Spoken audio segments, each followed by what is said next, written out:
Paper leak मामले पर PM Modi ने कड़े कानून बनाने का भरोसा दिया है। पीएम मोदी ने एक वीडियो संदेश जारी करके कहा कि सरकार सोमवार को सदन में पेपर लीक रोकने के लिए बिल पेश करेगी और कोशिश करेगी कि इसे जल्द से जल्द पास करवाया जाए।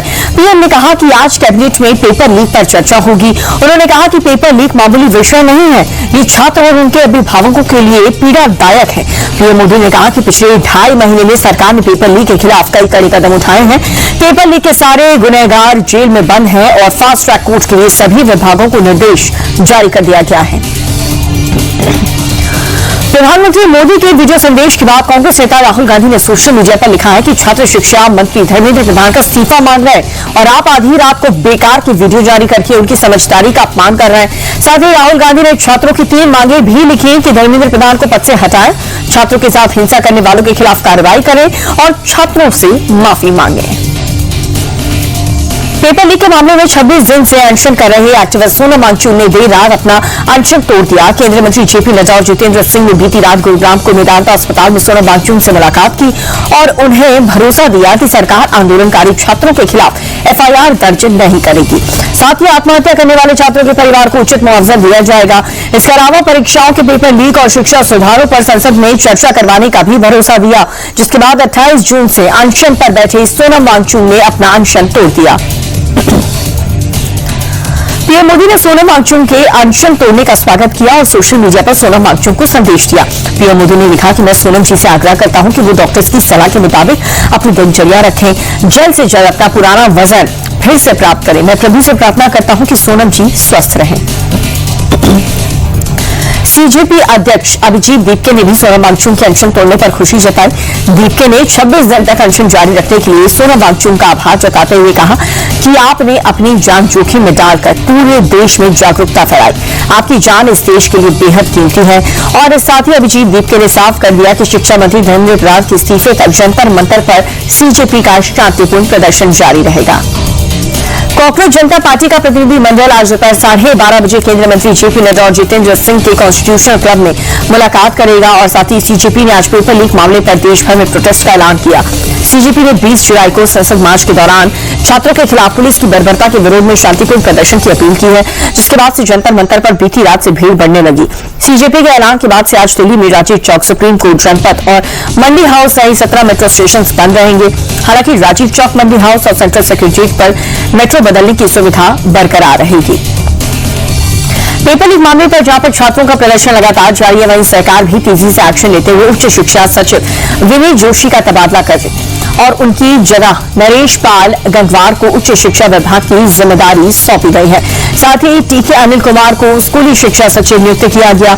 इसके अलावा दिल्ली हाईकोर्ट ने पेपर लीक के दोषियों को जल्द सजा देने के लिए फास्ट ट्रैक कोर्ट का गठन कर अधिसूचना जारी कर दी है। वहीं दिल्ली यूनिवर्सिटी ने छात्रों से अफवाहों पर ध्यान नहीं देने पर जंतर मंतर से दूर रखने की अपील की। जंतर मंतर पर पेपर लीक के खिलाफ प्रदर्शन की आड़ में अफवाह फैलाने वालों के खिलाफ दिल्ली पुलिस एक्शन में है। दिल्ली पुलिस ने 480 सोशल मीडिया हैंडल्स को ब्लॉक कर दिया। पुलिस के मुताबिक पाकिस्तान से संचालित किए जा रहे मीडिया हैंडल्स फर्जी खबरें और अफवाह फैला रहे थे और साथ ही पुलिस ने छात्रों से अपील की है कि पोस्ट शेयर करने से पहले उनकी सच्चाई जांच लें, क्योंकि इन अकाउंट्स का मकसद लोगों को भड़काना और विरोध प्रदर्शन के बीच छात्रों का ध्यान भटकाना है। छात्रों के समर्थन में एक बार फिर से राहुल और प्रियंका गांधी फुल फॉर्म में नजर आ रहे हैं। उन्होंने इंडी गठबंधन के सांसदों के साथ गांधी स्मृति तक मार्च निकाला।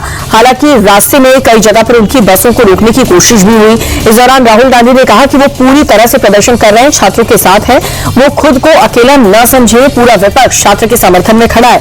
मोदी सरकार लोकतंत्र की हत्या कर रही है। प्रधानमंत्री को देश से माफी मांगनी चाहिए और शिक्षा मंत्री धर्मेंद्र प्रधान का इस्तीफा लेना चाहिए। गांधी स्मृति पर प्रियंका गांधी ने आजादी के आंदोलन का जिक्र करते हुए ये कहा कि महात्मा गांधी और हमारे किसान गरीबों ने जो किया है वो सच में एक अनोखी क्रांति थी, क्योंकि कभी किसी पर हाथ नहीं उठाया। आज उसी देश में बच्चों को पीट रहे हैं क्योंकि वो अपने हक मांग रहे हैं। हम सब देख रहे हैं कि कितना कुछ गलत हो रहा है और हमारे देश के लोकतंत्र, जिसके लिए गांधी जी शहीद हुए, इतने सारे लोग शहीद हुए, आज इसी देश में लोकतंत्र खत्म होता नजर आ रहा है। बिहार के मुजफ्फरपुर में भी छात्रों के उग्र प्रदर्शन सड़क पर देखने को मिला है। इस दौरान छात्रों ने कई जगह पर बैरिकेड्स और पुलिस पोस्ट को निशाना बनाया। हालांकि प्रदर्शनकारी छात्र और पुलिस के बीच कई जगह पर तनाव का माहौल बना रहा, लेकिन पुलिस ने संयम दिखाते हुए माहौल को शांत करा दिया। डीएम और एसपी सड़क पर छात्रों के प्रदर्शन का जायजा लिया। नीट परीक्षा पेपर लीक को लेकर के छात्र शिक्षा मंत्री धर्मेंद्र प्रधान के इस्तीफे को लेकर सड़क पर जमकर नारेबाजी कर रहे थे। इस बीच डीएम ने छात्रों को ज्ञापन के जरिए अपनी बात रखने की अपील की है।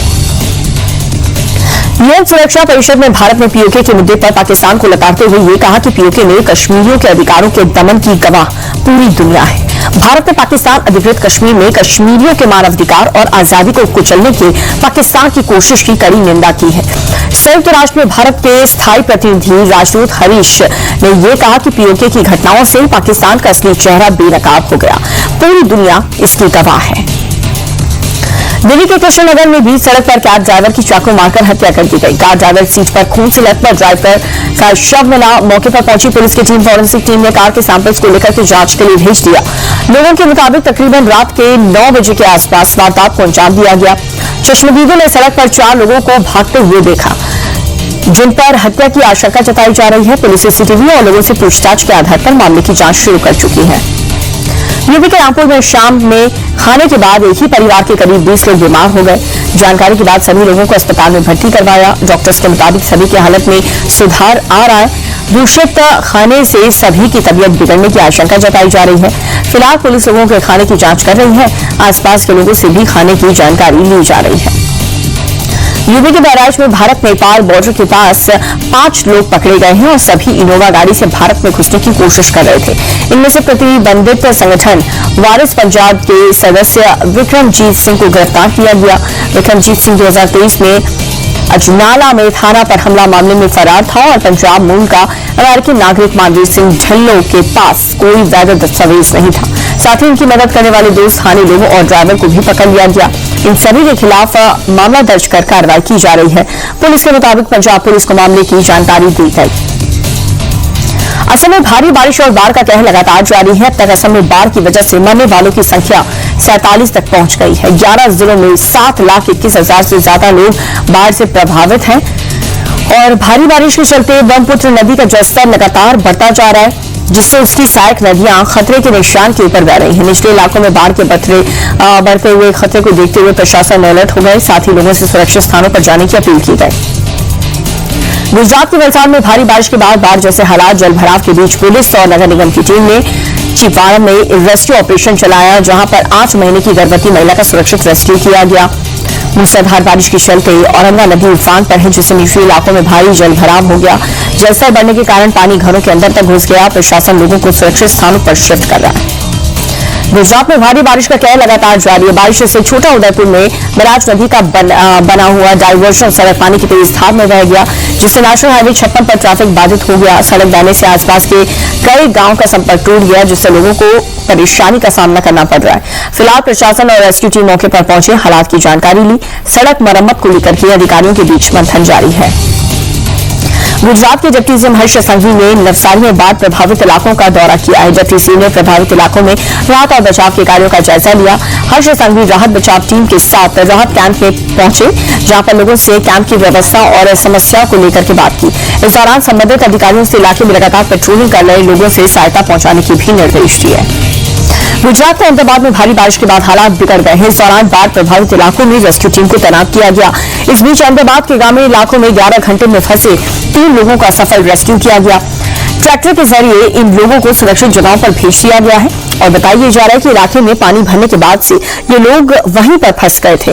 लोगों के फंसे होने की जानकारी मिलने के बाद फौरन रेस्क्यू की टीम मौके पर पहुंची और रेस्क्यू ऑपरेशन शुरू कर दिया।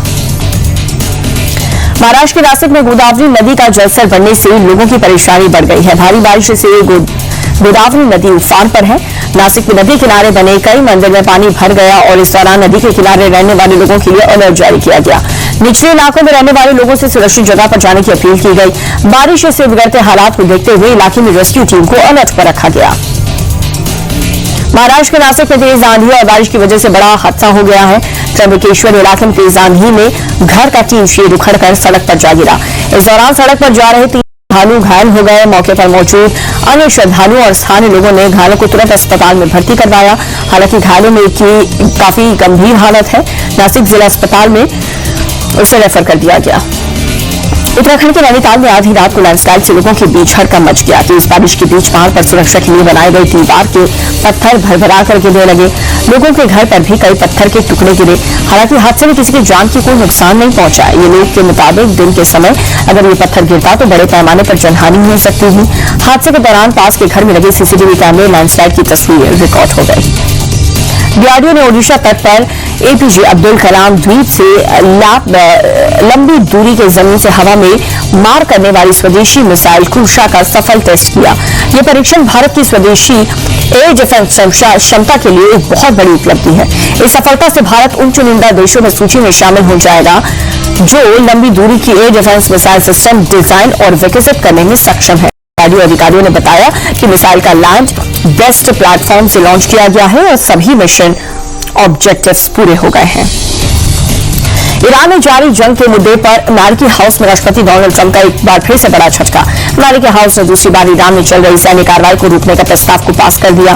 कांग्रेस की मंजूरी के लिए भेजे जाने के लिए प्रस्ताव 208 वोट के मुकाबले 214 वोट से पास हो गया। युद्ध खत्म करने के लिए कुछ रिपब्लिकन नेताओं ने डेमोक्रेट्स के साथ मिलकर वोट किया, जिसके बाद ये प्रस्ताव बहुत कम अंतर से पास हो सका।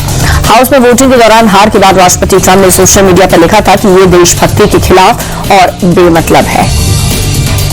यूक्रेन ने रूस के सबसे बड़े ऑनलाइन मार्केट प्लेस को निशाना बनाया है, जिससे रूसी कारोबारियों को भारी नुकसान हुआ। यूक्रेन हमले में बड़े गोदाम में धमाके के साथ आग लग गई और आसमान निकाले धुएं का गुबार उठने लगा। उसके कई छोटे कारोबारियों का कहना है कि वाइल्ड बेरीज के जिन गोदाम पर हमला हुआ है उनमें रखा उनका सारा सामान नष्ट हो चुका है। आशंका ये जताई जा रही है कि गोदाम में रखा 50 लाख रूबल से ज्यादा का नुकसान हो चुका है।